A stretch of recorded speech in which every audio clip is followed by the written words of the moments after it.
Voilà. Eh bien, bienvenue pour assister au premier webinaire de l'ES3C. Donc, je suis Frédéric Tordeau. L'ES3C, c'est l'école française de cyberpsychologie et cyberpsychologie clinique. On peut définir la cyberpsychologie dans le manuel de cyberpsychologie sorti chez Duno comme la discipline de la psychologie qui va étudier la relation de l'homme aux technologies et aux espaces numériques, comme les jeux vidéo et Internet. Et dans ce cadre, le S3C, c'est d'abord une école de pensée, mais c'est aussi une école de formation, notamment avec le montage du premier diplôme universitaire en France de cyberpsychologie à l'université Paris-Cité que nous avons fondé avec Serge Tisseron. Et c'est aussi le S3C, un lieu de diffusion des savoirs et des pratiques, notamment cliniques et thérapeutiques, en cyberpsychologie et cyberpsychologie clinique. L'axe principal de l'ES3C est orienté par la psychologie clinique. Nous nous intéressons par exemple à l'impact sur la santé psychique des réseaux sociaux, au cyberharcèlement, aux cyberpsychothérapie, etc. Elle est également orientée par une psychanalyse qui s'intéresse aux grandes questions contemporaines, mais encore par les neurosciences ou la psychologie sociale et organisationnelle. Les membres de l'ES3C sont psychologues, psychologues cliniciens ou psychiatres, et tous diplômés et ou formateurs du diplôme universitaire de cyberpsychologie créé en 2019 à l'université Paris-Cité. Pour ce premier webinaire, nous avons le plaisir de recevoir Serge Tisseron, qui est psychiatre, docteur en psychologie HDR, membre fondateur et président d'honneur de l'ES3C, membre de l'Académie des technologies et du Conseil national du numérique, et auteur de très nombreux ouvrages et articles. Il va introduire ce soir le sujet de l'intelligence artificielle, puis nous aurons avec lui un échange autour de questions fondamentales. Je lui laisse la parole. Merci beaucoup, merci de votre présence à tous et à toutes. Merci Frédéric de cette introduction. Et en effet, on va aborder une question que vous avez tous dans la tête parce qu'elle est dans les médias partout, la question de l'intelligence artificielle. Alors, avec quelques-uns de nos étudiants, on a prévu qu'une grande partie de ce webinaire soit consacrée à des questions, une bonne heure. Donc, en fait, je vais vous faire une petite présentation d'une vingtaine de minutes. Et comme la plupart des grands problèmes seront abordés dans la partie discussion, je vais centrer cette présentation de départ sur l'histoire de l'intelligence artificielle. Et ça va être même une double histoire, vous allez voir, puisque le PowerPoint que je vais utiliser, je l'ai réalisé en 2017. Et certains d'entre vous qui ont participé au premier colloque de l'EURHR en 2017 à Paris reconnaîtront probablement l'image de départ. Donc, c'était à l'occasion d'un TEDx, mais vous allez voir, ce qui est intéressant en rappelant cette histoire, c'est de voir que beaucoup de questions qu'on trouve très contemporaines, en fait, ce sont des questions déjà très anciennes. Voilà. Donc, on passe à la présentation. Je vous le mets en diaporama pour que ça soit mieux. Voilà. Donc, intelligence artificielle, ambivalence bien réelle, hein, voilà.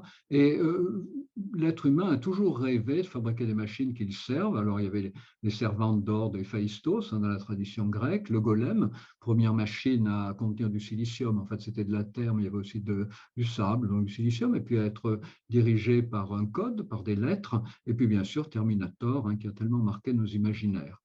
Et ce qui est important, c'est qu'il y a deux dates, à mon avis, avant les rebondissements actuels. La première, c'est 1956, la conférence Dartmouth.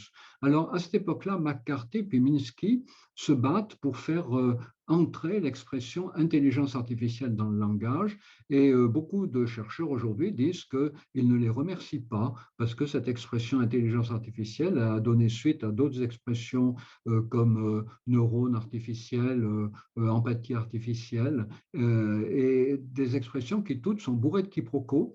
Donc aujourd'hui, un certain nombre de chercheurs introduisent leur présentation d'intelligence artificielle en disant que l'intelligence artificielle n'existe pas, ce qui est une façon de se démarquer de cette sémantique, hein, qui colle à l'intelligence dite artificielle, alors qu'elle n'a rien à voir avec l'intelligence humaine. On en reparlera probablement pendant le débat. Et puis la deuxième date que j'ai émise, n'oubliez pas que c'est en 2017, c'était des scientifiques du monde entier signent une pétition condamnant la mise au point d'une IA. Voilà, ben, vous voyez ce que c'est devenu, hein, puisque récemment, il y a eu à nouveau une pétition et on peut imaginer qu'elle aura guère plus de succès. D'ailleurs, je vous rappelle qu'au moment où les ingénieurs de Google signaient la pétition, Google lançait son propre chatbot appelé Bard. Voilà. Alors, l'histoire de l'IA, c'est d'abord l'ENIAC, hein, vous voyez, 30 tonnes, 170 000 tubes électroniques, etc. Et c'est de là que vient le mot bug, parce que quand il y avait plus de mouches à l'époque qu'aujourd'hui, et quand une mouche se posait sur une lampe, ben la mouche grillait, mais la lampe souvent grillait aussi, et du coup, ça arrêtait la machine. Donc, c'est l'origine du mot bug. Alors après, l'intelligence artificielle, ce qui est intéressant aussi par rapport à aujourd'hui, c'est que c'est une succession d'engouements et de déceptions. Et ces engouements, ce n'est pas des engouements du public, hein, le public il est un peu manipulé quand même, il faut le dire, c'est des engouements des chercheurs qui veulent des crédits et qui veulent aussi des crédits en promettant monts et merveilles aux utilisateurs. Donc au départ, naissance de l'IA, 3 contributions, vous voyez 43-56, un apport mathématique, hein, la théorie des jeux de von Neumann et Morgenstern, et puis Marvin Minsky, le fameux SNARK que je viens de vous montrer, et puis un apport philosophique, donc le test de Turing. Très intéressant le test de Turing, c'est l'idée que l'important n'est pas de fabriquer une machine polyvalente qui ait toutes les compétences de l'humain, l'important c'est d'être capable de fabriquer une machine qui soit capable de faire croire à un humain qu'elle est un autre humain. Donc une machine capable de simuler, non pas une machine capable de réaliser pour de vrai, mais une machine de simuler. Perdez jamais ça de vue parce qu'aujourd'hui, beaucoup de machines sont capables de simuler et en simulant, nous faire croire qu'elles sont capables de beaucoup plus de choses dont elles ne sont capables en réalité.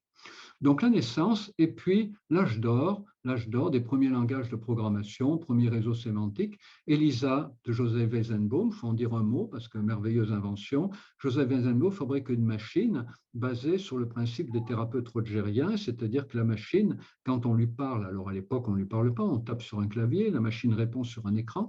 Et ELISA est une machine qui est programmée par Joseph Weizenbaum et son équipe pour répondre en reformulant le propos ou la question. Par exemple, un patient dit « j'ai mal dormi cette nuit », la machine ne va pas lui dire, comme ferait un mauvais psychanalyste freudien, et votre sexualité, comment ça va? Mais la machine dit « ah bon, vous avez mal dormi ?» Puis si le patient dit « j'ai très mal dormi », la machine va dire « ah, vous avez très mal dormi, éventuellement, savez-vous pourquoi vous avez très mal dormi ?» Mais la machine va essentiellement reformuler et Joseph Weizenbaum constate que des chercheurs qui avaient pourtant travaillé à programmer la machine avec lui passent beaucoup de temps avec elle et il a une phrase formidable qu'il faudrait à mon avis graver au fronton de tous les laboratoires de recherche en intelligence artificielle.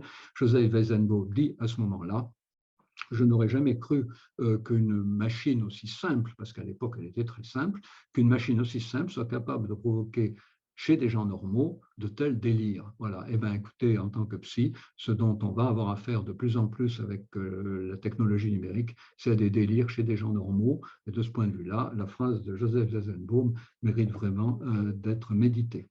En 68, la promesse d'une IA forte, hein, alors aujourd'hui on en parle moins, une IA forte serait une IA polyvalente, capable de faire tout ce que l'être humain est capable de faire. Aujourd'hui, ça paraît vraiment comme un mythe, mais à l'époque, on en parle beaucoup. Encore une fois, c'est une façon de chercher des crédits.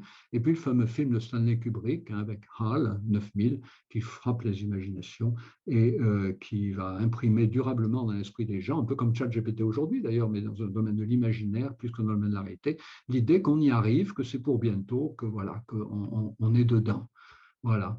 Et puis les premières déceptions, les premières critiques, voilà. Et puis la théorie de John Searle de la chambre chinoise, John Searle qui va dire, ben c'est pas, imaginez comment faire moi John Searle dans une chambre et j'ai une petite trappe à gauche, une petite trappe à droite. Par la trappe de gauche, on m'introduit des textes en chinois. Je connais pas le chinois, dit John Searle, mais j'ai un petit manuel qui me permet de savoir quel signe associer au signe qu'on me fait passer. Et donc j'associe les signes selon un mode d'emploi qui évidemment est compliqué, mais très vite il le maîtrise. Et il dit voilà, je suis capable de transmettre des réponses à des questions, je suis capable de rebondir dans une discussion, mais il dit je ne comprendrai jamais le chinois. En fait, il dit c'est comme ça que fonctionne la machine. Et donc l'idée, c'est que aucun programme ne peut donner un esprit à un système. Donc l'être humain reste fondamentalement différent des machines et la machine des êtres humains. Mais tout ça est dans un climat un peu morose, hein, parce que les chercheurs n'ont pas du tout atteint les objectifs qui s'étaient fixés et les crédits diminuent. Alors, heureusement, le système va rebondir hein, avec justement les systèmes experts qui ont tenté de résoudre des questions simples. Le gouvernement japonais est pris d'enthousiasme, voilà. Donc, vous voyez, ordinateur de 5e génération, ça fait rire aujourd'hui. Mais vous voyez cette succession qu'on appelle de période d'engouement et d'hiver, voilà, d'hiver, comme la saison, l'hiver, et donc une succession d'engouement et d'hiver. Voilà. Et puis donc le deuxième hiver, limite de la puissance de calcul, 87, voilà, abandon du programme japonais, invalidation des recherches sur le langage et la vision. Et puis tout d'un coup, ben, Moore, la loi de Moore, Moore qui formule une loi en disant il ne faut pas désespérer parce que la puissance des microprocesseurs double tous les 18 mois. Et vous voyez, puissance multipliée par 1 million en 40 ans, coût de stockage divisé par 1 million en 40 ans, et à nouveau, l'espoir est au rendez-vous. Et puis, ça va être le développement des agents intelligents, systèmes qui perçoivent l'environnement, qui peuvent entreprendre des actions. Et c'est le développement du fameux big data qu'on résume souvent sur l'expression des 3 V, le volume, la variété, la vitesse.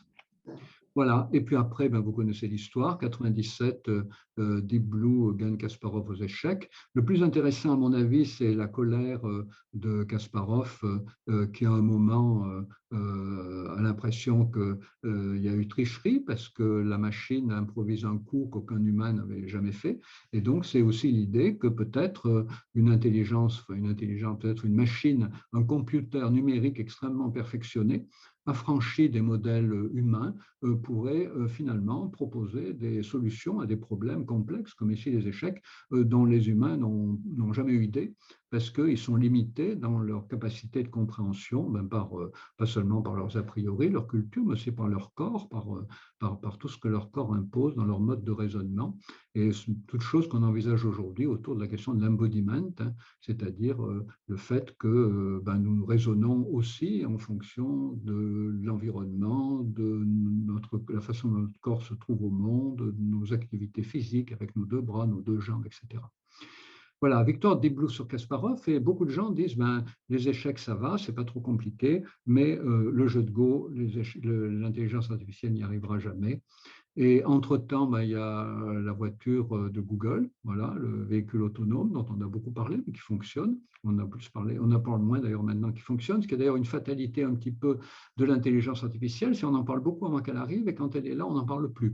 Regardez par exemple la quantité d'intelligence artificielle qu'il y a dans les voitures aujourd'hui, même si elles ne parlent pas, même dans les machines à laver, dans les sèche-cheveux, et puis dans le métro quand même, il y a des rames de métro à Paris qui roulent toutes seules, elles roulent avec des algorithmes, mais elles roulent sans qu'il y ait un conducteur. Et on n'en parle plus parce que les gens, très vite, quand l'intelligence artificielle est introduite dans le paysage, eh bien, ils ne la voient plus, n'y font plus attention. Par contre, on parle toujours de celles qu'on ne voit pas encore, toute cette anticipation, mais quand même beaucoup téléguidée aussi, il faut bien comprendre, par les chercheurs qui ont besoin d'argent, qui ont besoin de vendre du rêve, et puis l'extraordinaire marketing mené par la Silicon Valley, qui nous promet toujours monts et merveilles, ce qui est à la fois une façon d'essayer d'obtenir des crédits, voilà, parce que les politiques aussi font partie des humains que le marketing de la Silicon Valley veut toucher, mais aussi l'idée que ces recherches seraient pour le bien absolu de l'humanité et qu'il ne faut absolument pas les craindre.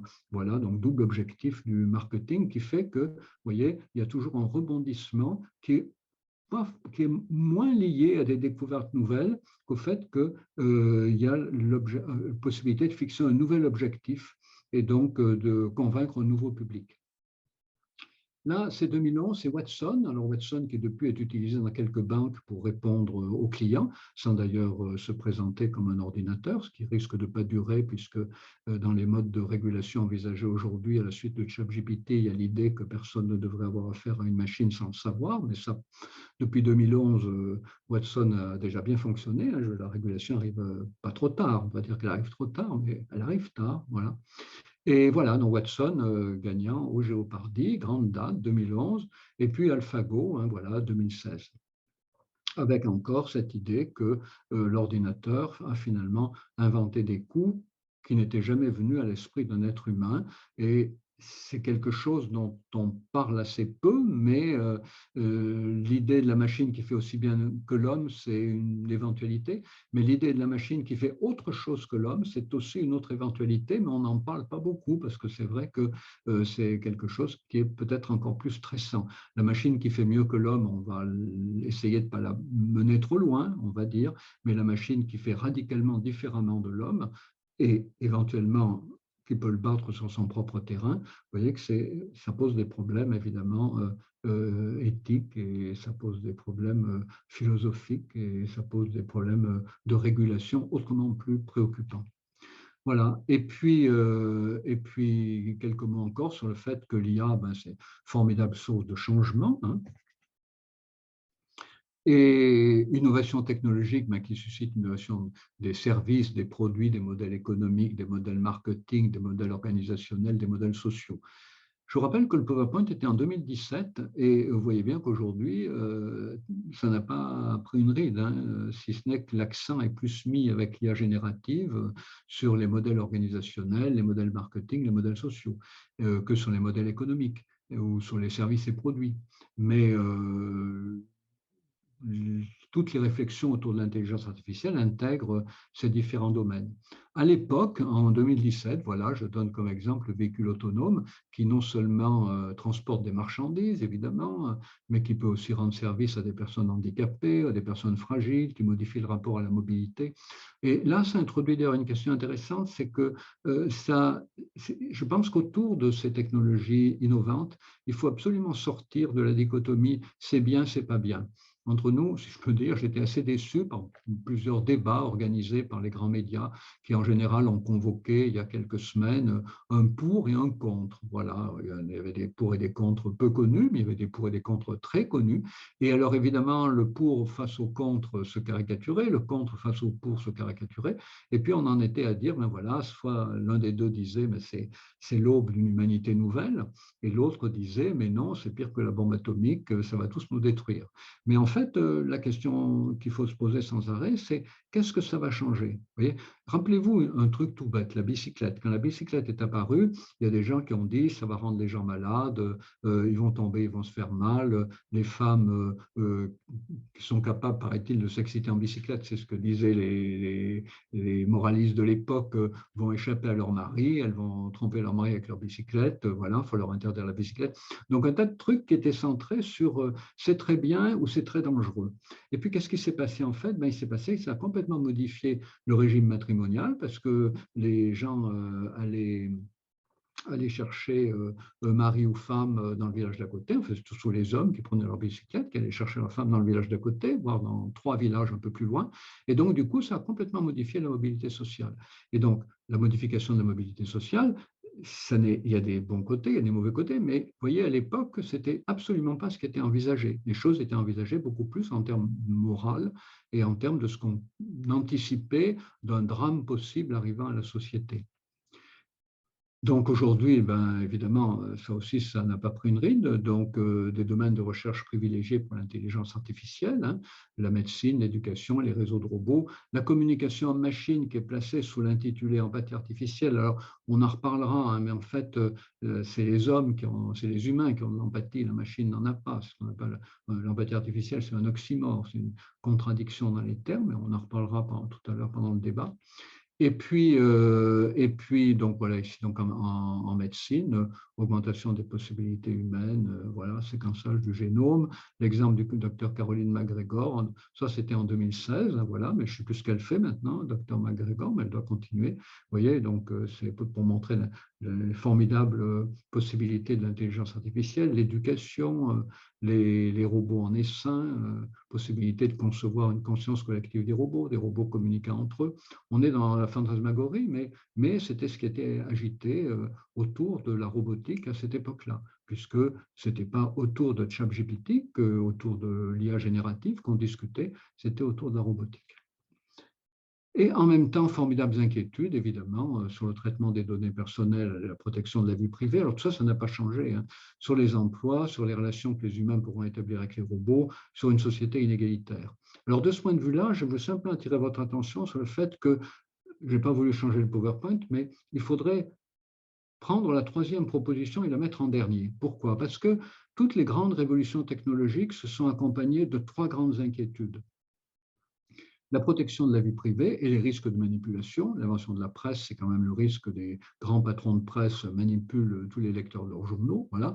Donc la protection de la vie privée avec le développement du téléphone, par exemple, et puis la manipulation de masse avec le développement de la presse, mais de la télévision, hein, l'époque de l'ORTF, l'intox vient à domicile, il faut oublier le slogan des années 1968.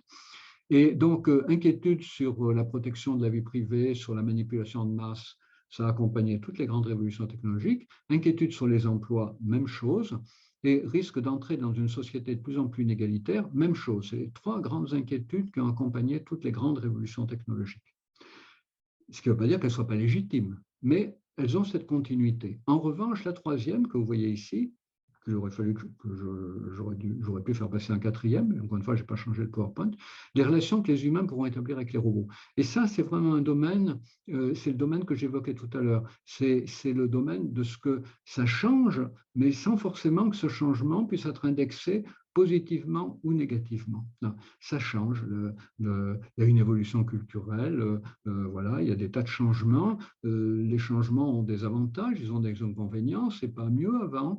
C'était pas mieux avant, c'est pas pire aujourd'hui, mais il y a des choses qui n'étaient pas pires avant et qui ne sont pas forcément mieux aujourd'hui. Mais ce qui est important, c'est de comprendre ces changements en sortant des grandes catégories. C'est bien, c'est mal, parce qu'après, on s'hypnotise sur quelques éléments majeurs, mais on oublie tout ce que ça va changer dans le quotidien.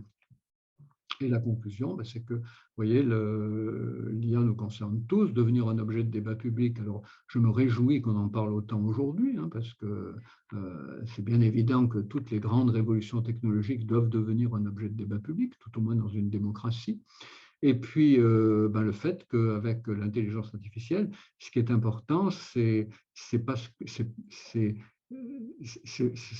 qu'on peut en faire. Hein, voilà, c'est ce qu'on peut en faire. Mais ce qu'on peut en faire, bien sûr, mais alors vous allez me dire, c'est pas ce qu'on peut en faire, c'est ce qu'on doit en faire. Voilà, mais en fait, je préfère dire ce qu'on peut en faire. Ce qu'on peut en faire ni seul avec l'intelligence artificielle, de manière à concevoir une intelligence artificielle qui favorise la création des liens, la création des relations, tout ce que l'être humain a de plus spécifique, hein, dans son extraordinaire capacité de socialisation. Parce que quand on étudie l'évolution de l'être humain, on s'aperçoit que ce qu'il a sauvé, c'est que c'est un être social. Donc ça, c'est très, très important, que l'IA nous aide à être encore mieux des êtres sociaux. Voilà.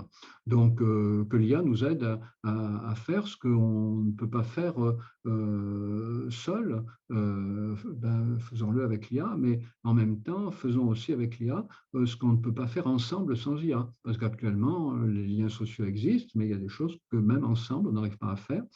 Avec l'IA, on peut arriver à faire des choses ensemble qu'on n'arrivait pas à faire sans l'IA.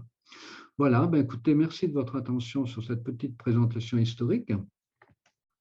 Et l'idée, c'était de vous montrer qu'il faut toujours revenir à l'histoire, que l'histoire, il ne faut jamais l'oublier, parce que sinon, on confond le moment où on découvre un problème avec l'apparition du problème. Non, le problème, vous voyez, il fait longtemps qu'il existe, même s'il y a des gens qui le découvrent aujourd'hui. Donc déjà, il faut être modeste. Hein, ce n'est pas parce qu'on découvre un problème aujourd'hui que le problème arrive aujourd'hui.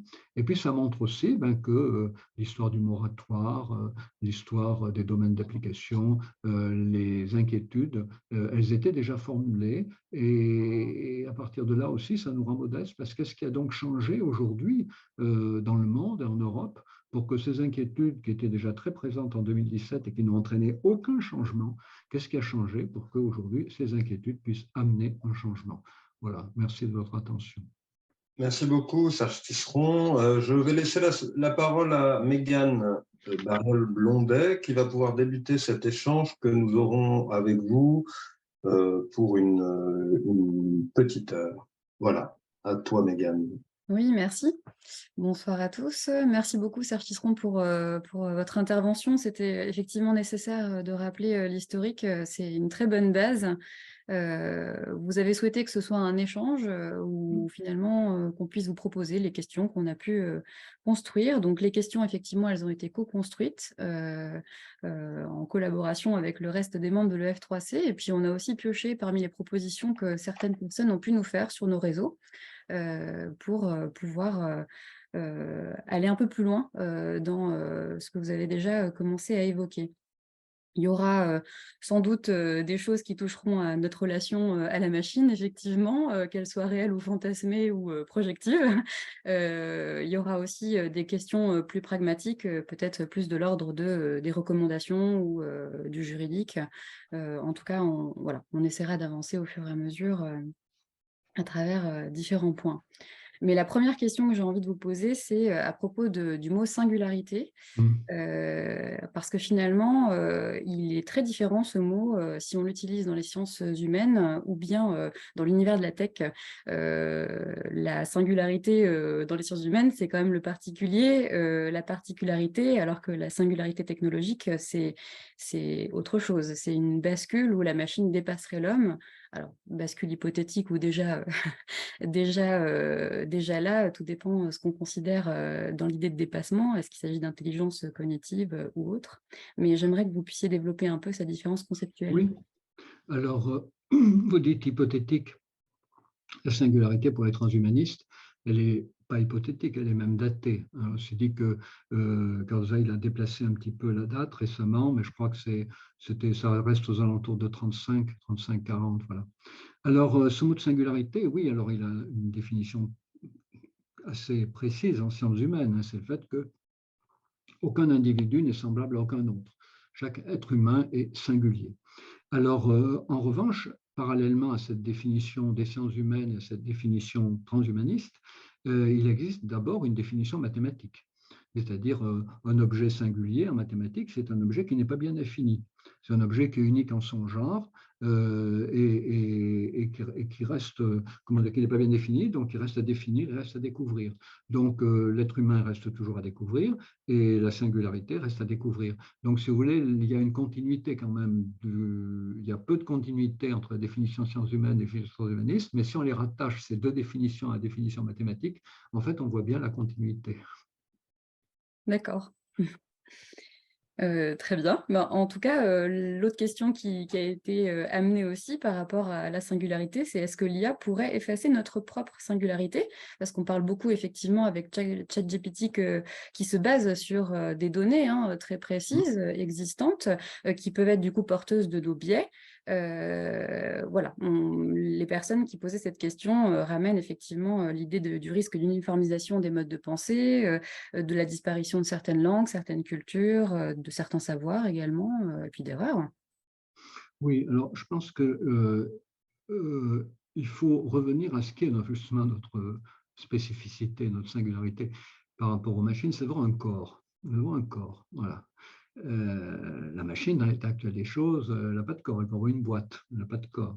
Nous avons un corps et nous nous déplaçons dans l'espace, voilà, et nous éprouvons des choses, nous ressentons et tout.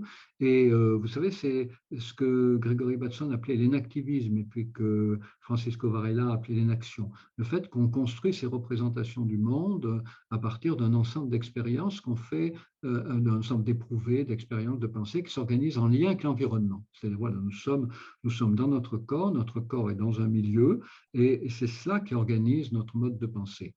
Donc, la machine, elle est capable, dans l'état actuel des choses, de couper-coller un nombre infini de notions inventées par les humains, mais en tout cas, elle n'a pas ce que les anglo-saxons appellent l'embodiment, elle n'a pas cet enracinement corporel. Et si un jour une machine fabriquée avec du silicium, avec des métaux rares, avec du plastique, arrivait à avoir une forme de conscience, faisons cette hypothèse, hein, voilà, eh bien, la manière dont elle envisagerait le monde serait forcément radicalement différente de la manière dont nous envisageons le monde. Et donc, du coup, la seule chose qu'on pourrait espérer, c'est qu'elle nous dirait comment elle voit le monde, on lui dirait comment on voit le monde, et on essaierait d'établir un partenariat pacifique. Voilà. Mais en tout cas, une machine dénuée de corps, ou même si elle avait un corps, il ne serait pas constitué de matériaux biologiques comme le nôtre, il ne serait pas constitué de carbone, il ne serait pas constitué d'eau, voilà. Et donc, du coup, forcément, elle aurait un rapport au monde totalement différent. C'est pour ça que moi, je prends très au sérieux le fait que AlphaGo et puis tout d'un coup étonné les joueurs de Go par le fait qu'il y ait quelques coups et puis ils les ont déroutés. Ils ont pensé qu'elle s'était trompée, puis en fait, elle a gagné. D'abord, quand ils ont dit, mais elle déconne, la machine, elle a bugué, ce genre de truc, personne ne l'a jamais fait, ça ne peut pas marcher. Non, elle a gagné. Et donc ça, c'est intéressant parce que c'est le moment où une machine conçu comment dire, qui a un rapport au monde forcément différent, si tant est qu'on puisse parler de rapport au monde de la machine, va concevoir quelque chose de différent. Donc, vous voyez, elle ne nous menace pas, surtout que pour menacer, il faut avoir une intention. Enfin, voilà, pas pourquoi la machine aurait l'intention de nous faire du mal. Voilà. Tout ça, vous voyez, c'est des projections anthropomorphes. On peut penser que la machine, déjà, les machines dépassent l'homme dans beaucoup de domaines. En force, enfin, notre force musculaire, c'est rien du tout par rapport à une pelleteuse. Et la pelleteuse, elle n'est pas inventée avec l'IA, hein, il y a longtemps. Les fusées, nous, on ne peut pas monter dans le ciel comme une fusée. Donc déjà, les machines dépassent énormément, pratiquement toutes nos compétences. Mais en revanche, ça n'ôte rien dans notre spécificité, qui n'est pas seulement, comme le disent beaucoup de gens, qu'on a une intelligence très polyvalente, mais aussi qu'on a une intelligence enracinée dans le corps et qu'on tient toujours un très grand compte de notre environnement. Voilà ce que la machine ne tient pas compte. ChatGPT tient compte de tout ce qu'il y avait sur Internet avant 2022, mais il ne tient pas compte de l'environnement. Donc le corps, et qui est important. Et en même temps, ça fait très longtemps que l'homme se questionne quand même sur ce qui fait sa singularité par rapport aux animaux, par rapport à la machine aujourd'hui. Il y a eu beaucoup de questions autour de l'intelligence, le langage, la pensée, la conscience, c'est des sujets que vous venez d'aborder. La spiritualité aussi, c'est une autre question que peuvent se poser certains philosophes. Mais il y a quand même un rapport assez occidental aussi à l'objet. Vous parlez beaucoup de l'animisme quand même dans les cultures asiatiques qui ont un rapport très différent à la fois aux objets animés, inanimés, aux animaux. La question qu'une personne a pu poser, c'est est-ce que l'IA modifie la place des objets dans la pensée occidentale? Est-ce qu'elle peut le faire et est-ce qu'elle mènerait vers une pensée plus animiste? Oui, alors j'ai peut-être prononcé le mot d'animisme par rapport aux cultures orientales au tout début parce que j'y voyais pas bien clair. D'accord. Mais grâce à Daniel Kahneman et à son fameux livre Le lièvre et la tortue, le système 1 et le système 2, les deux modes de pensée, j'y vois beaucoup plus clair maintenant. Voilà, donc merci Daniel Kahneman. Alors pourquoi? Parce que nous avons une relation fondamentalement anthropomorphe avec le monde. Enfin, ça, c'est pas Kahneman qui le dit, mais Kahneman apporte un correctif en disant, il parle pas de relation anthropomorphe au monde, mais il dit le système 1, il est intuitif, il est rapide, il est viscéral, il est fondé sur l'habitude, sur la connaissance de ce qui a marché par le passé, avec l'idée que ça marchera bien encore aujourd'hui. Et donc, il est bourré de biais cognitifs. Et puis, il nous dit, mais nous avons aussi un système 2 qui nécessite, enfin, qui fait intervenir la prise de recul, le raisonnement intellectuel, voilà.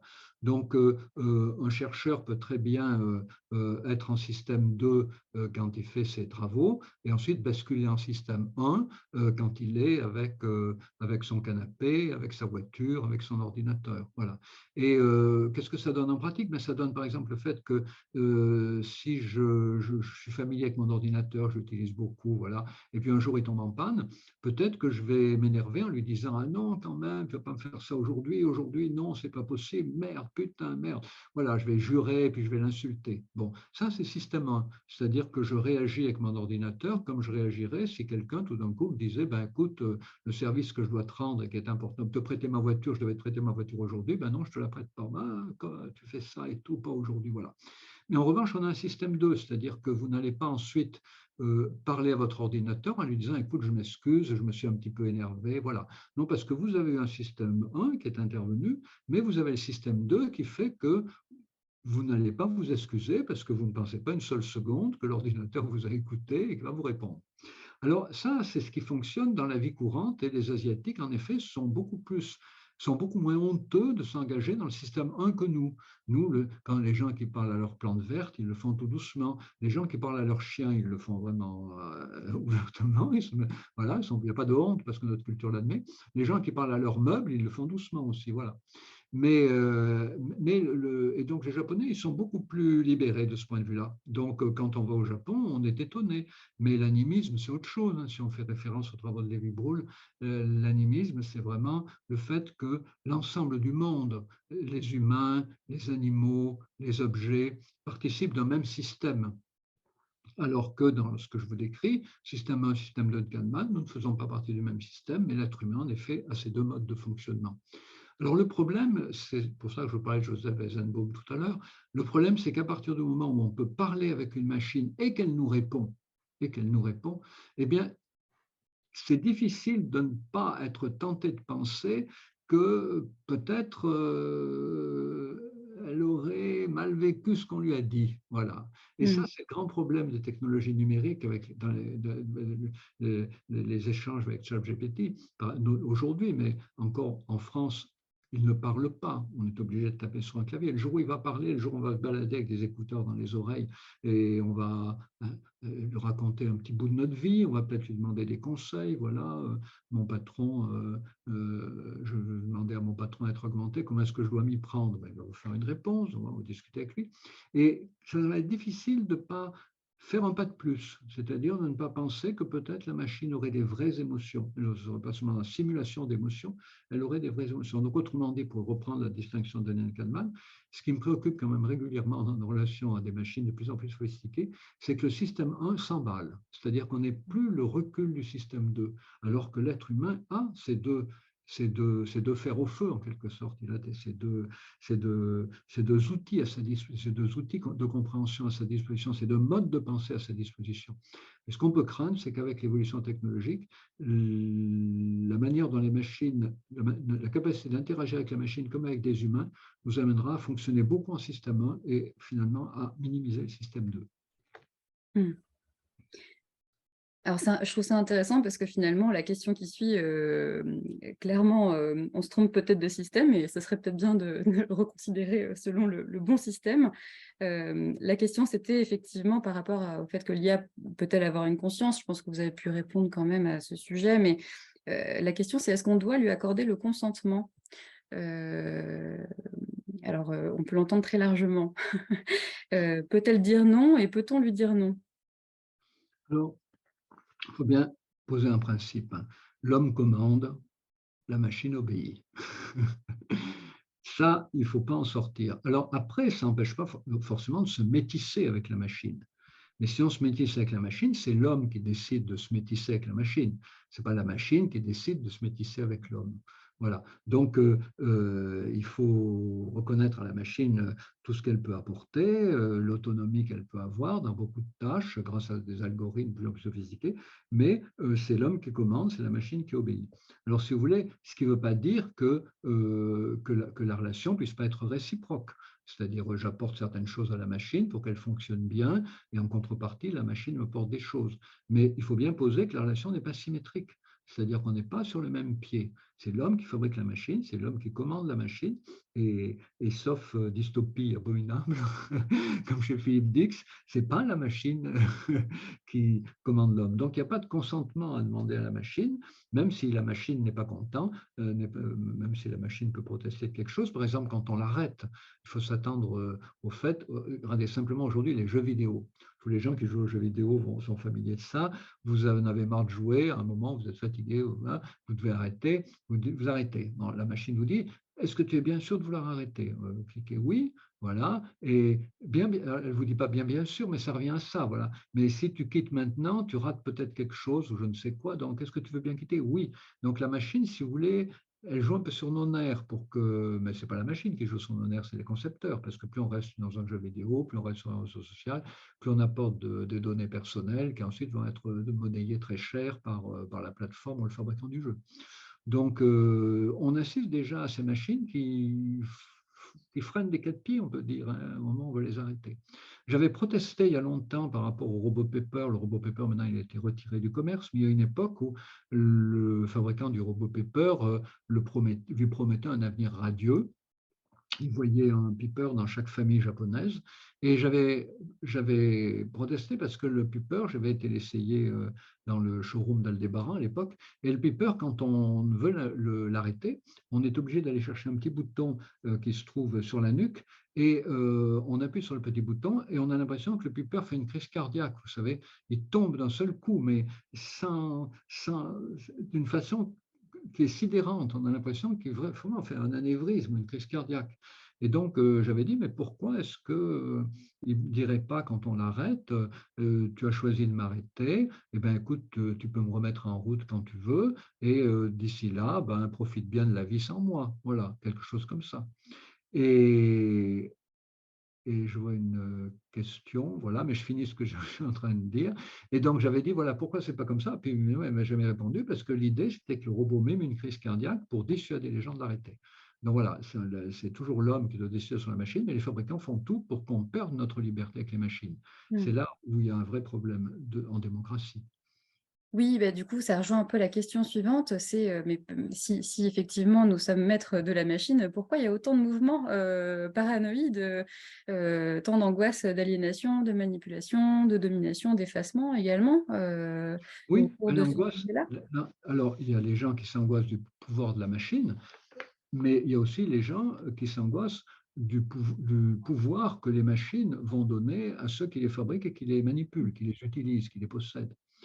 Et moi, je suis frappé du fait que dans la demande de moratoire qui a été signée par beaucoup de chercheurs, les chercheurs ne disent pas dans leur moratoire, c'est tellement puissant cette technologie qu'il faut qu'il y ait un grand débat international pour que les citoyens puissent dire ce qu'ils veulent. Non, les chercheurs ne disent pas ça.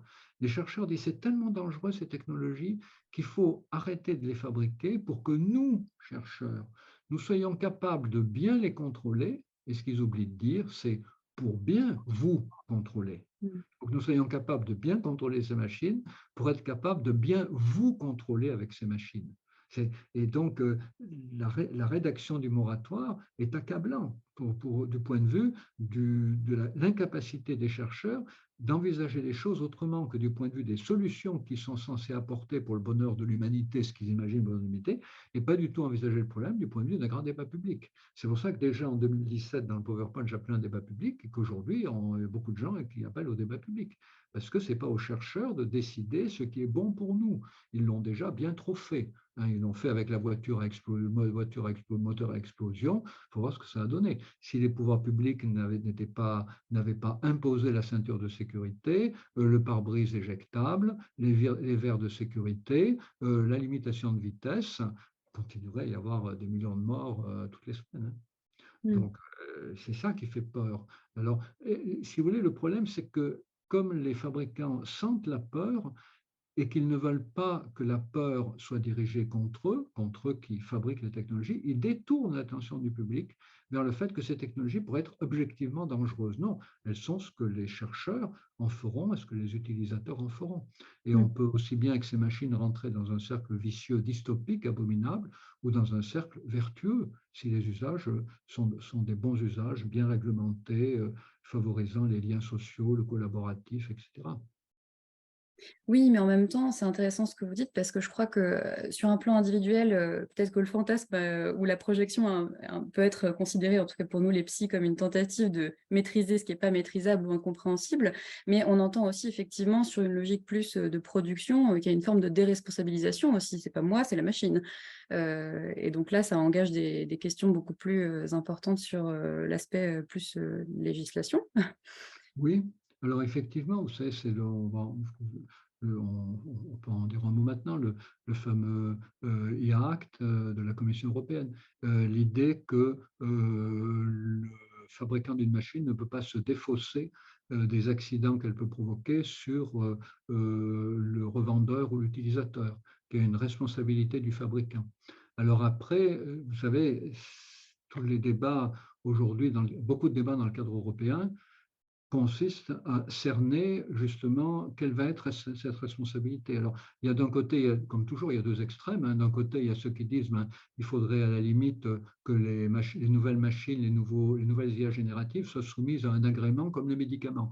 C'est-à-dire qu'il faut d'abord faire la preuve de leur innocuité complète du point de vue de la santé des individus, du point de vue de la santé de la démocratie. Voilà, il faut faire la preuve de leur innocuité pour que dans un deuxième temps, ils aient un agrément. Ça, c'est le jugement extrême. Vous imaginez le frein que ça représente à la recherche. Donc, les chercheurs vont entendre parler de ça.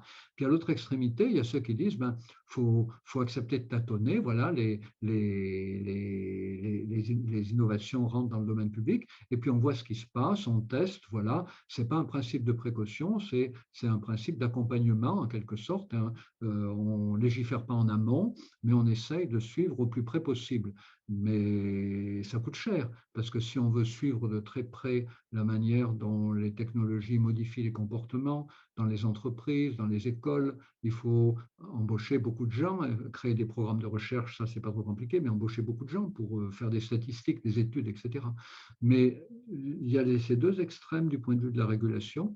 Et moi, évidemment, je suis plus du côté d'un contrôle a posteriori, mais pour être bien fait, il n'est pas moins coûteux. C'est vrai qu'il faut se rendre compte. D'accord, très bien. Ça me permet de faire la liaison avec Narges qui va prendre la suite pour vous poser des questions sur la question de la régulation, alors étatique, mais aussi psychique à ce sujet. Bonjour à tous, bonjour Serge Tisseron. Du coup, on voulait aborder la question de la régulation et notamment sur les réseaux sociaux. Alors, on sait que dans les réseaux sociaux, on utilise des algorithmes pour suggérer automatiquement des contenus en fonction des centres d'intérêt des utilisateurs. Et les interfaces utilisent notamment des signaux pour capter l'attention des utilisateurs, mais aussi utilisent le système du swipe qui entraîne des décisions uniques du consommateur. Et donc, c'est des comportements qui sont automatiques et instantanés et qui activent le système de récompense. Et donc, du coup, en quelque sorte, on se conforme à l'algorithme des plateformes. Donc, il y a deux questions qui ont émergé de ce fonctionnement des réseaux sociaux. D'un côté, ce mode de fonctionnement capte l'attention alors qu'on sait qu'il y a une capacité limitée de l'attention. Et donc, quelles seraient les conséquences sur le psychisme, le fonctionnement de la psyché et sur la santé mentale, le fait d'induire une orientation sur les plateformes telles que les réseaux sociaux. Et l'autre question, c'est ce mode de fonctionnement des réseaux sociaux. Dans ce mode de fonctionnement, où se place le désir de l'utilisateur. Bon. Alors, la captation de l'attention, c'est aussi vieux que le commerce. Hein. C'est-à-dire que dès qu'un monsieur a voulu vendre ses œufs au marché, il a fait en sorte de mieux les positionner qu'un autre vendeur d'œufs pour que ses œufs soient remarqués. Voilà. Et donc, il a crié, venez acheter mes beaux œufs et tout. Donc, l'économie de l'attention, elle est vieille comme le commerce. Ce qui change, en effet, avec les réseaux sociaux, mais aussi avec les jeux vidéo, c'est la création d'une nouvelle science qui s'appelle la captologie. Et c'est une science dans laquelle des gens qui ont fait des études très longues réfléchissent pour savoir comment exploiter les biais cognitifs des utilisateurs pour les faire rester plus longtemps, pour les amener à donner plus de données personnelles et les amener à acheter plus de produits réels ou numériques, virtuels. Et donc, aujourd'hui, le gros problème, c'est cette discipline, parce que nos biais cognitifs, ils relèvent du système 1, hein, pour rappeler les travaux de Daniel Kahneman, et donc, ils sont facilement manipulables. Et du coup, la question qui se pose, c'est que les utilisateurs de plateformes aient une connaissance possible, alors je ne dis pas qu'on va leur expliquer les choses à chaque fois, mais qu'ils aient la possibilité de s'informer sur ces algorithmes qui manipulent leur biais cognitif. C'est-à-dire qu'il y ait un espace dans les jeux vidéo, un espace sur les réseaux sociaux, où il y a accès à un début de compréhension. C'est ce qu'on appelle la transparence des algorithmes. Alors moi, la transparence des algorithmes, ça ne veut pas dire grand-chose pour moi, je préfère l'intelligibilité des algorithmes. Que les algorithmes soient transparents, je verrai à travers, mais je ne comprendrai rien. Ce que j'ai besoin, c'est qu'on m'explique que les algorithmes sont intelligibles, qu'on m'explique leur fonctionnement. Et la question qu'on peut se poser, en effet, c'est de savoir si peut-être, avec l'augmentation en puissance des algorithmes, si les seules personnes qui pourront bientôt résister à leur pouvoir manipulatoire, si ce ne sera pas les gens qui sont informés sur leur existence et sur leur mode de fonctionnement. Pardon. C'est pour ça que de toutes les préconisations de la Commission européenne, je trouve que l'une des plus importantes, c'est la transparence des algorithmes. Encore une fois, pour moi, l'intelligibilité des algorithmes, qui fonctionnent dans tous les domaines, qui fonctionnent pour les utilisateurs de réseaux sociaux, pour les utilisateurs de jeux vidéo, mais aussi pour les médecins, par exemple, qui utilisent l'IA pour les médecins radiologues, qui utilisent l'IA pour faire des interprétations de radio. Sur quels éléments l'IA se base-t-elle pour faire des interprétations de radio. Alors après, l'idée n'est pas que cela soit expliqué systématiquement, mais que ceux qui veulent trouver l'information puissent y avoir accès facilement. Voilà. Et donc, ça ne veut pas dire non plus que les algorithmes les plus scélérats, ceux qui sont les plus puissants sur nous, ne soient pas régulés par les pouvoirs publics, voire ne soient pas interdits. Mais de toute façon, c'est impossible de vouloir supprimer l'économie de l'attention de notre société capitaliste, libérale et commerçante, parce que l'économie de l'attention, c'est le moteur de la société dans laquelle nous sommes. Regardez le superbe logo que vous avez fait pour les F3C, il relève de l'économie de l'attention. Et c'est très bien. Voilà, on est invité à le repérer, à s'en souvenir. Si on voit une station-service qui a encore un logo des années 50, ça ressemble à celui du F3C. Voilà, donc du coup, on repense à l'F3C. Donc, c'est ça la logique de l'économie de l'attention. Donc, elle est omniprésente. Hein, et l'être humain cherche toujours à se faire remarquer, la manière dont on s'habille, la manière dont on bouge, c'est évidemment pour faire en sorte d'être saillant par rapport à une foule, d'être identifié, que notre singularité soit reconnue, pour reprendre un mot tout à l'heure.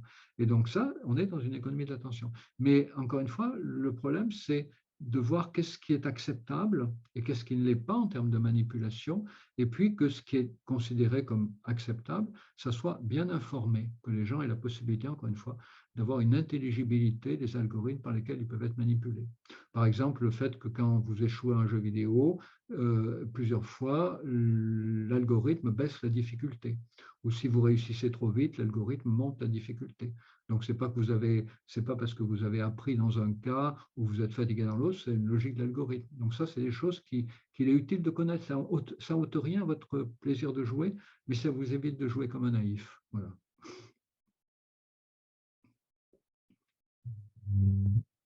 Donc, du coup, là, vous parlez des moyens de réguler l'IA pour limiter ses conséquences sur l'attention. Sauf qu'on voit aussi de l'autre côté qu'il y a une forme de porosité dans les réseaux sociaux entre l'espace public et l'espace intime, et notamment, comme on peut le voir avec le cyberharcèlement. Et donc, les réseaux sociaux, c'est le lieu d'expression de la pulsionalité, de l'agressivité. Donc, il y a une forme de perte de limite entre le dedans et le dehors. Et donc, ma question suivante, c'est est-ce qu'il faut conférer à l'IA une forme de régulation des personnes, comme une sorte de surmoi qui serait externalisé, qu'on confère à l'IA, pour limiter justement cette agressivité sur les réseaux sociaux? Oui, alors, je crois qu'il faut, par rapport à votre question, il faut vraiment inverser la question. C'est-à-dire que le problème pour moi, ce n'est pas de savoir si des régulateurs vont donner à l'IA le pouvoir de réguler certains comportements. La question, c'est beaucoup plus de savoir dans quelle mesure l'IA peut être programmée pour nous déréguler. puisque je vous disais tout à l'heure, quand vous êtes sur les réseaux sociaux, les algorithmes sont là pour vous déréguler, pour le fait que les gens soient regroupés par centre d'intérêt, qu'ils se sentent tellement familiers entre eux qu'ils se lâchent, que tout d'un coup, ils disent des choses qu'ils n'oseraient jamais dire dans la vie physique de proximité, que les messages de haine sont relayés par des gens qui se sentent légitimés à les relayer parce qu'ils émanent de leur groupe et qu'ils veulent montrer qu'ils sont dans les rails de leur groupe. Voilà.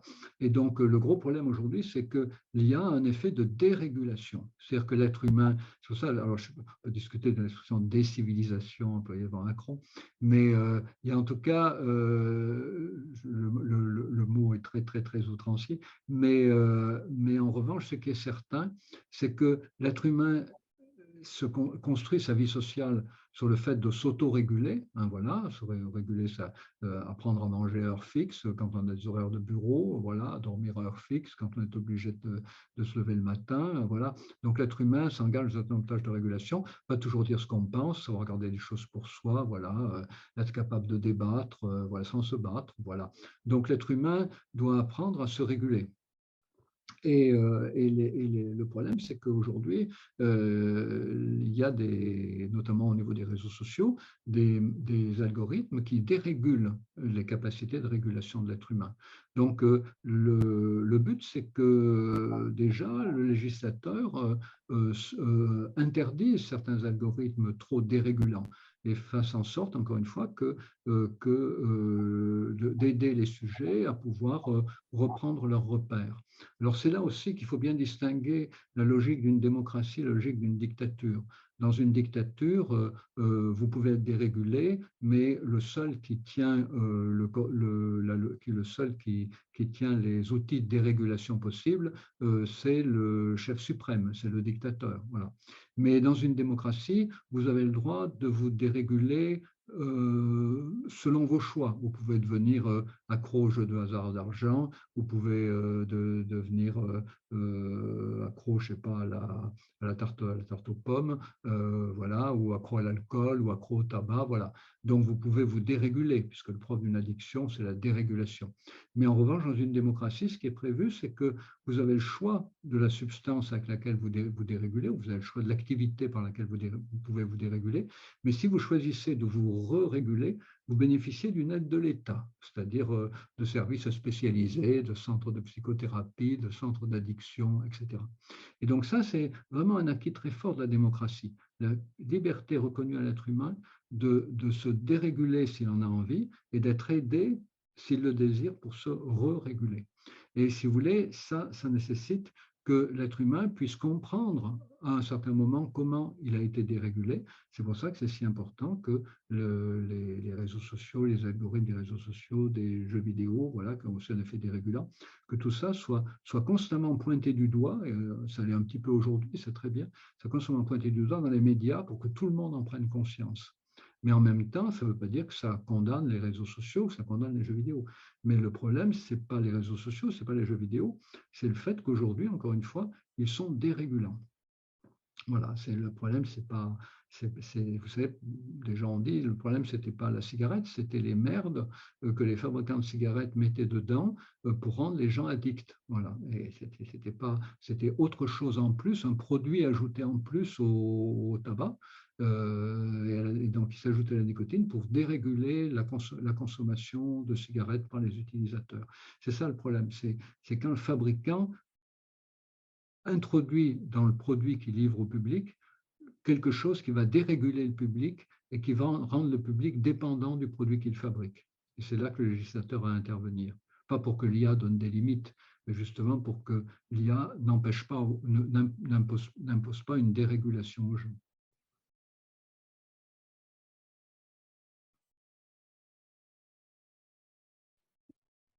J'ai une question pour là, vous parlez. Pardon, j'ai une question pour Serge Narves. Vous dites que les algorithmes peuvent déréguler la régulation des humains. Au contraire, est-ce que des algorithmes pourraient réguler les sujets qui sont dérégulés ou défonctionnalisés par leur vie pulsionnelle, vous voyez ? Oui, alors c'est un vaste champ de recherche. C'est un vaste champ de recherche. Oui, des algorithmes. Alors, c'est en plus aujourd'hui, c'est quelque chose qui nous est vendu. Par exemple, des gens disent, ben voilà, achetez-vous une montre connectée, vous arriverez à connaître votre rythme cardiaque, même votre smartphone. Il faut indiquer sur votre smartphone, voilà, vos jours d'activité sexuelle pour vérifier si vous êtes dans les clous et tout. Donc, l'idée, c'est quand même pour les grands fabricants d'objets numériques de prétendre nous vendre des objets qui nous aident à nous autoréguler. Mais en réalité, il y a beaucoup plus d'algorithmes dérégulants dans les objets qu'ils nous vendent que d'algorithmes régulants. Mais en revanche, ils nous vendent ce rêve, ils nous vendent ce mythe, on va vous aider, l'être humain, vous avez besoin de vous réguler pour être en bonne santé sociale, mentale, physique, on va vous y aider. Voilà. Mais ce n'est pas parce que c'est pas parce que par ailleurs ils font le contraire, parallèlement, que c'est pas possible que des algorithmes ne puissent pas nous y aider. Oui, des algorithmes peuvent nous y aider, bien sûr. Après, il faut voir de quelle façon, quoi, voilà. Il y a un gros travail à faire là autour sur l'utilisation de technologies numériques en thérapie. Voilà. Et donc, par rapport aussi à votre question, à la question de tout à l'heure, je pense que ce qui est important aussi, c'est la démultiplication des intelligences artificielles, c'est-à-dire ce qu'on appelle, grâce à l'open source, hein, puisque j'ai vu qu'il y avait une question de Macron qui passait. Et oui, Macron, il veut privilégier l'open source, il a bien raison. C'est-à-dire que si vous pouvez comparer le fonctionnement d'intelligences artificielles différentes, eh ben, vous devenez beaucoup plus libre sur les contraintes que vous impose chacune. Donc, plus il y aura d'intelligence artificielle sur le marché, et plus l'être humain récupérera de la liberté. Lorsqu'il y avait une seule, lorsqu'aux États-Unis, avec la Ford 34, ça ne donnait pas beaucoup de points de comparaison. À partir du moment où il y a eu beaucoup de modèles de voitures, la concurrence s'est mise en route, les gens ont choisi ce qui leur convenait, ce qui ne voulait pas dire qu'il n'y avait pas une alliance des concurrents pour que les voitures soient toujours plus énergivores, parce que les fabricants avaient des intérêts dans le pétrole. Mais en tout cas, ça veut dire que plus il y a des formes d'intelligence artificielle, et plus on peut constater des logiques différentes et plus on peut mieux prendre conscience de biais de fonctionnement exploités par certains algorithmes alors que d'autres ne les exploitent pas.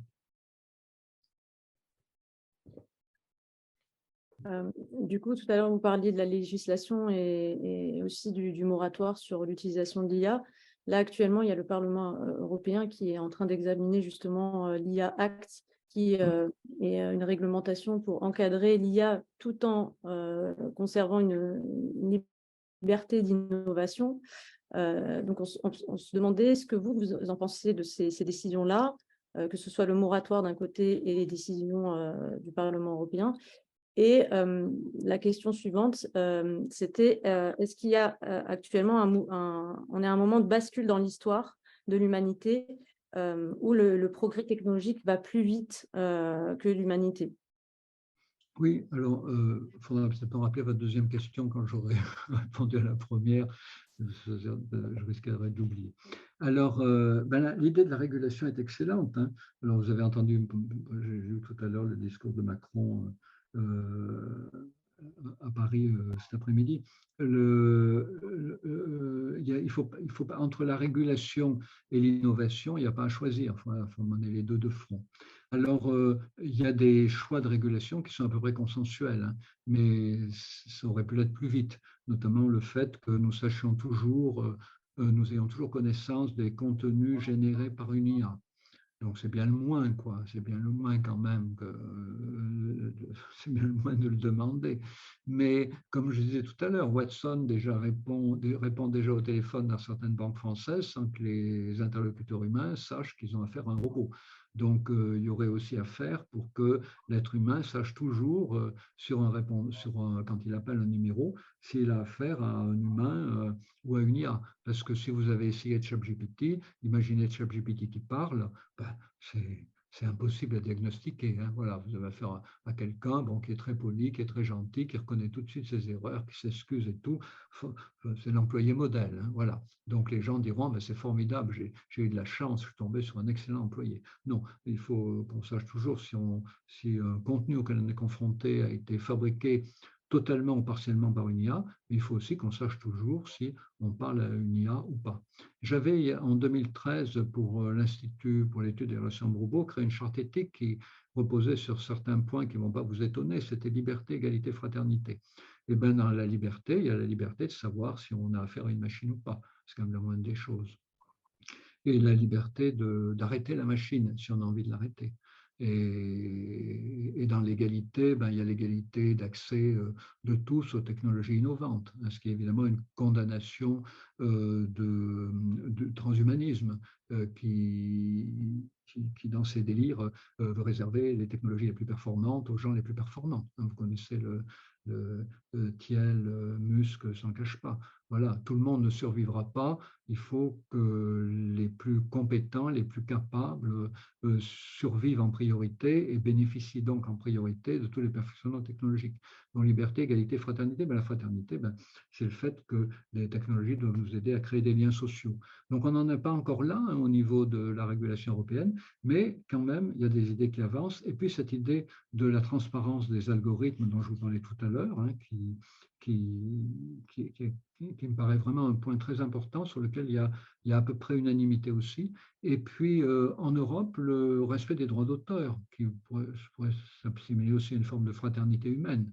Et on veut se reconnaître entre humains. On ne veut pas que, si les humains respectent le droit d'auteur d'autres humains, on ne voit pas pourquoi une machine ne respecterait, qui n'est qu'une machine à la con, respecterait pas le droit d'auteur des humains. Voilà. Donc là aussi, il y a quand même en Europe un travail qui est en train de se faire. Alors après, tout le problème, c'est la Chine qui, elle, a d'autres vues sur les choses, hein, voilà. Et puis aussi l'hypocrisie quand même, parce qu'on sait que des entreprises peuvent dire respecter certains principes. Facebook l'a fait pendant très longtemps, Google l'a fait aussi. Google était censé respecter notre choix de mettre notre téléphone mobile en mode avion, et même en mode avion, on continue à être géolocalisé. Voilà, donc Facebook aussi a utilisé des algorithmes, vous savez, surtout au début, où, parce qu'après ils ont été dénoncés, où quand on allait sur Facebook une seule fois, on est copé d'un petit logiciel qui allait nous poursuivre partout et nous géolocaliser et dire à Facebook, raconter à Facebook tout ce qu'on avait, tout ce qu'on pouvait, toutes les opérations d'achat qu'on pouvait faire. Donc, il y a le discours, puis il y a la transgression. Or, l'être humain est tel que c'est important de légiférer, mais il va falloir aussi que l'Europe ou d'autres États se donnent les moyens de faire respecter leur législation. Et ce ne sera pas facile parce que les GAFAM, ils sont forts. Donc voilà, ça va coûter beaucoup de sous et ça va être un combat acharné pour les obliger à respecter la régulation qui sera choisie. La régulation à elle seule, c'est 50% du chemin, mais faire respecter la régulation, ce sera 50 autres % du chemin. Et puis, vous aviez une deuxième question.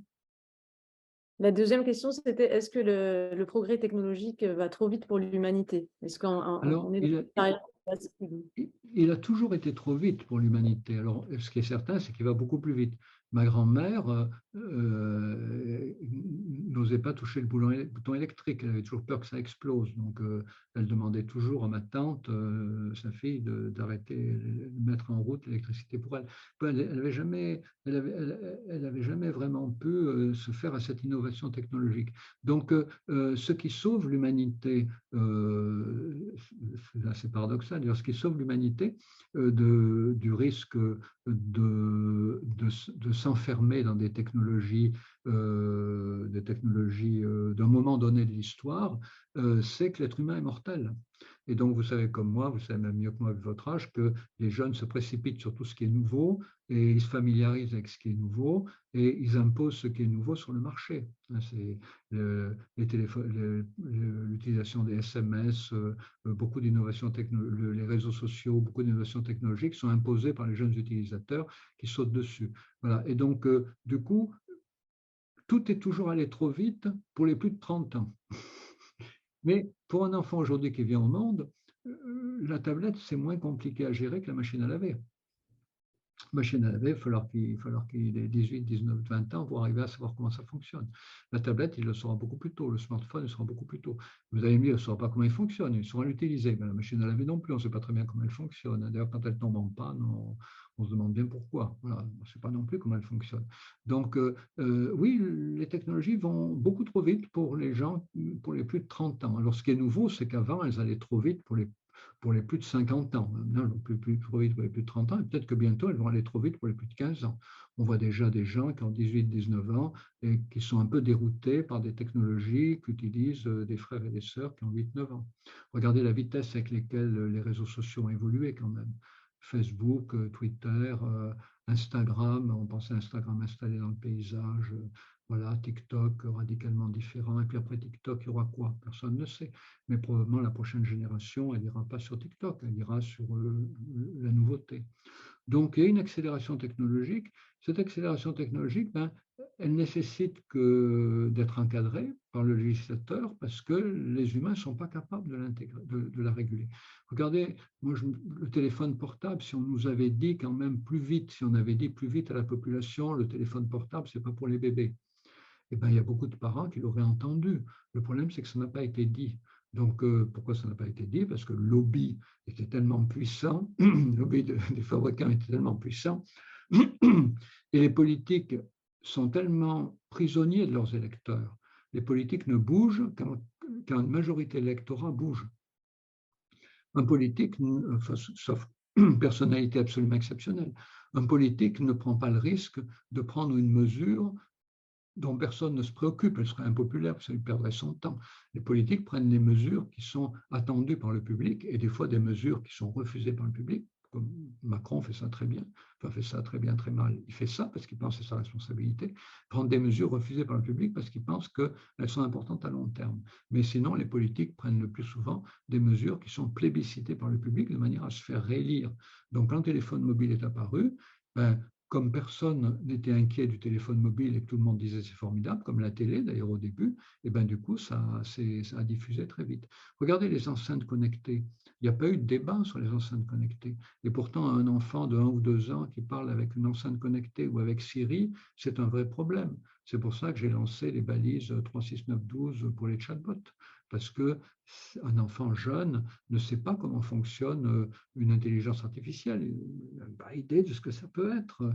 Et pour un enfant jeune, ce que dit Siri, c'est aussi important que ce que disent ses parents. Et ce que dit l'enceinte connectée, c'est aussi important que ce que disent ses parents. Donc là, il n'y a rien eu. Il n'y a rien eu. Et il a vraiment fallu le choc de ChatGPT pour que tout d'un coup, il y ait une prise de conscience. Et donc, oui, les choses évoluent très vite. Elles vont évoluer encore plus vite bientôt. Comme je dis souvent en conclusion de conférence, la mauvaise nouvelle, c'est que les choses vont évoluer de plus en plus vite. Mais la bonne nouvelle, c'est que plus vous vous habituerez aux technologies actuelles, plus vous serez capable de vous habituer vite aux technologies futures. Donc, il faut commencer avec les technologies actuelles. Il ne faut pas rater une marche. Il faut essayer d'utiliser tout ce qui se présente. Il faut aller sur ChatGPT, il faut faire des essais, il faut en discuter.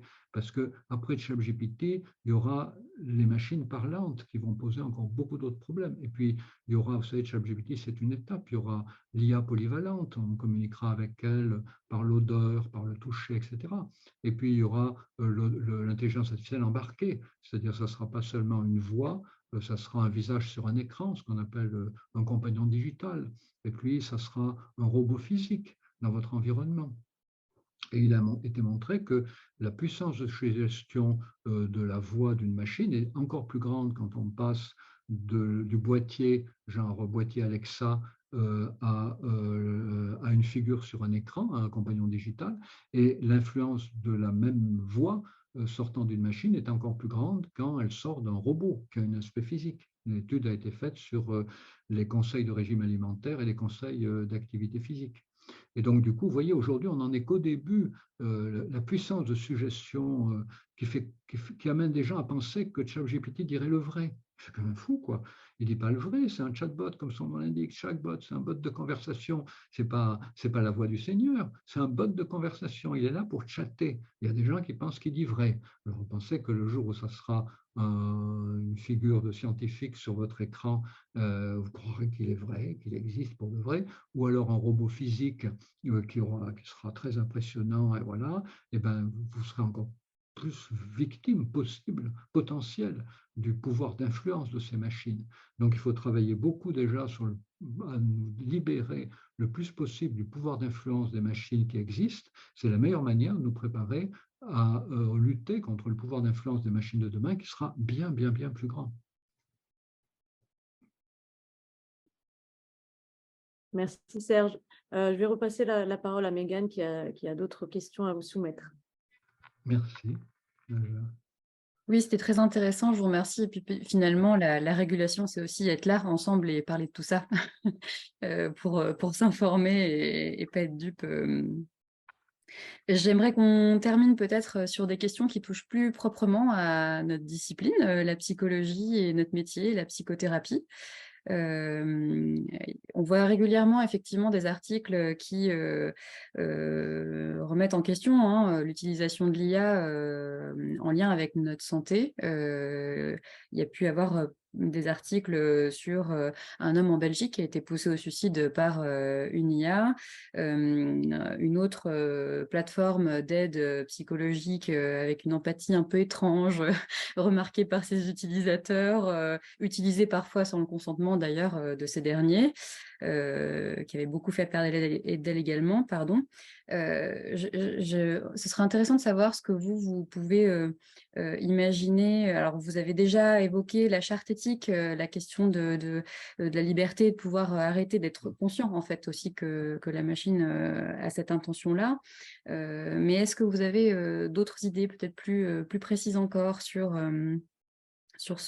la nécessité des recommandations éthiques d'encadrement peut-être? Oui, alors une idée principale n'a rien d'original, mais elle est plus facile à énoncer qu'à mettre en pratique, compte tenu des conditions économiques dans lesquelles nous vivons. C'est tout simplement l'idée qu'il faudrait que les technologies ne remplacent pas l'homme dans toutes les tâches de soins.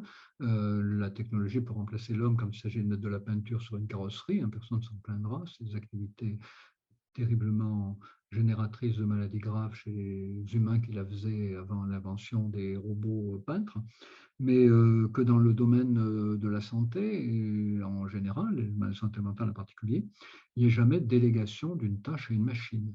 Alors après, l'idée, c'est de savoir comment une machine peut permettre à des humains, peut permettre de libérer des humains d'un certain nombre d'automatismes. Voilà. Et là, il y a en effet beaucoup à faire. Ça ne concerne pas le domaine de la santé. C'est un argument qui est beaucoup mis en avant aujourd'hui par des patrons de presse, par des informaticiens, même pour un travail de fabrication, puisque ChatGPT peut coder même, voilà, une machine peut coder aussi, faire du codage, sans passer par un humain qui code, voilà, pour des lignes de codage sur un thème spécifique.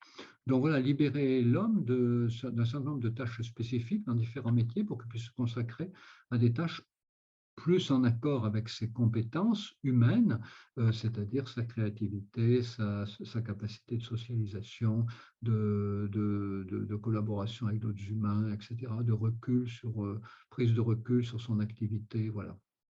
Alors le grand problème, c'est que oui, c'est un bon argument pour nous vendre l'intelligence artificielle. C'est un très bon argument. Ce que je crains, c'est que si, par exemple, dans les hôpitaux, grâce à des machines, les médecins arrivent à libérer du temps d'activité automatique, ils vont avoir plus de temps pour se consacrer aux patients. Mais si, à partir de là, un directeur hospitalier dit, écoutez, avant, vous passiez combien de temps avec les patients? 10 minutes. Et maintenant qu'on a introduit des machines, maintenant, c'est formidable, je passe 20 minutes avec les patients, c'est bien. Le directeur peut dire, écoutez, il y a des problèmes pour boucler le budget, 15 minutes, ça vous irait, c'est entre les deux, vous gagnez quand même 5 minutes voilà, par rapport à ce que vous faisiez avant. Voilà. Et donc ça, c'est l'énorme problème, quoi. C'est que en théorie, oui, on nous vend les machines avec l'idée qu'elles vont écarter de nous des tâches qui ne sont pas dignes de beaucoup d'êtres humains. Le problème après, c'est est-ce que ça ne va pas être aussi l'occasion de réduire les effectifs? Je veux dire, on sait très bien, on commence à voir très bien les métiers qui vont être supprimés, on voit très mal les métiers qui vont être créés. Bon, après, encore une fois, il y a eu d'autres révolutions technologiques il y a des crises et les choses mettent longtemps à se réguler. C'est-à-dire, en fait, les métiers innovants mettent longtemps à être imaginés, créés. Il faut créer des formations aussi. Je ne sais pas dépenser ces métiers, il faut créer des formations parce qu'il y en a qui les pensent et qui les mettent en pratique et qui les développent. Mais après, il y en a qui ont besoin d'être formés parce qu'ils n'ont pas eu cette intuition fulgurante. Et voilà. Donc, après, il faut créer des filières de formation. Ça prend 3 ans, 4 ans, 5 ans. Donc, il y a quand même un gap, quoi. Il y a quand même un creux. Et ça, on risque en effet d'affronter autour de l'IA comment dire, une période difficile par le fait que des métiers disparaîtront et les nouveaux métiers, dont je suis certain qu'ils seront créés, j'en doute pas, mais il y aura un moment où il y en aura un qui va supprimer, il y en aura qui n'ont pas été créés. Alors après, aussi, ça oblige à changer. J'ai une question sur l'éducation nationale tout à l'heure. Ça oblige à changer aussi beaucoup ce qu'est aujourd'hui en France l'éducation, puisque on s'aperçoit que ce qui est de plus en plus important quand même, tous les entrepreneurs le disent, ce sont les fameuses soft skills. Alors, vous avez peut-être vu que les fameuses soft skills, c'est-à-dire la créativité, la capacité de travailler avec d'autres, la capacité de créer un tutorat, tout ça, ça a été introduit à l'université. Alors, ça existe depuis très longtemps dans les grandes écoles. Ça vient d'être introduit à l'université, mais ça n'est toujours pas introduit en maternelle, en élémentaire, en collège et en lycée. Donc, c'est quand même embêtant de faire une révolution aussi majeure par le haut, alors qu'on a introduit, invité des gens de 18-19 ans à développer leurs soft skills, alors qu'ils ont déjà fait 15 ans de scolarité pendant lesquels leurs soft skills ont été piétinés. C'est quand même ça a frappé la tête contre les murs quand même. C'est une idiotie absolue. Donc voilà. Donc pour combler pour faire face à la crise qui s'annonce, il faudrait que les soft skills soient développés beaucoup plus tôt, notamment le travail collaboratif dans le système scolaire. Alors on a beaucoup de retard par rapport aux pays anglo-saxons, on a beaucoup de retard par rapport aux pays nordiques. Un retard qui s'explique d'ailleurs par le fait que notre modèle dominant de l'enseignement, c'est le modèle du prêtre en chair qui explique la Bible aux fidèles, qui n'ont pas le droit de la lire. Et donc ça, c'est le modèle de l'enseignement, toujours. L'enseignant, ma fille qui est en troisième, n'a pas de manuel de français. C'est l'enseignant qui explique le français. Bon, c'est typique, elle a pas le droit, c'est une folie, pas de manuel. Mais l'idée, c'est voilà, c'est l'enseignant explique, les enfants prennent des notes, de temps en temps, ils lèvent le doigt.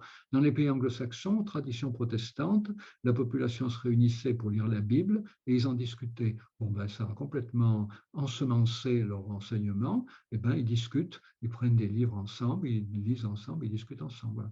Donc, si vous voulez, l'évolution de la manière de penser les patients, par exemple, la relation médecin-malade, on n'a pas le temps d'en parler, la relation thérapeute-patient, elle a été aussi beaucoup marquée par ce modèle.